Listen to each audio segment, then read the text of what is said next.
সরল করি 5a plus 3b whole square plus 2 into 5a plus 3b 4a minus 3b plus 4a minus 3b whole square এটা সরল করব দেখো দেখো একটা জিনিস খেয়াল করো এটা আর এটা কিন্তু ভিন্ন জিনিস কি কথা বলি 5a plus এই 3b সমান এখানে দেখো ab যখন আছে আমরা এটাকে x ধরব এটাকে ধরব 4a minus 3b সমান y এখানে ab আছে তাই ab না ধরে আমরা xy ধরলাম 5a plus 3b সমান x 4a minus 3b সমান y ধরা হয়েছে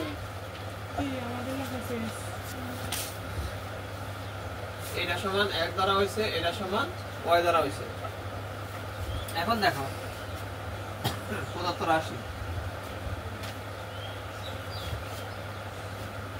রাশি কি দেখো এটা সমান আমরা x ধরছিলাম x এর উপর এখানে x লিখলাম এখানে স্কয়ার আছে স্কয়ার দাও প্লাসের প্লাস 2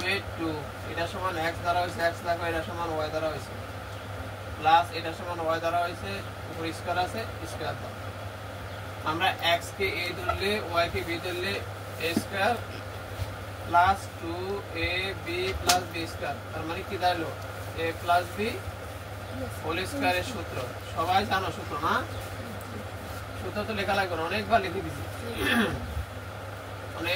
দিছি তারপর আবার লিখে দিছি a plus whole square a square plus 2ab plus b square okay এখন দেখো x আর y এর মান বসাবো x এর মান আছে কত 5a প্লাস 3b এই প্লাস এর প্লাস y এর মান কত 4a minus 3b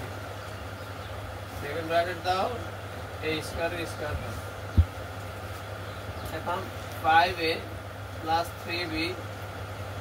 plus 4a plus a minus 3b এরপর স্কয়ার দাও খেয়াল করো প্লাস 3b মাইনাস 3b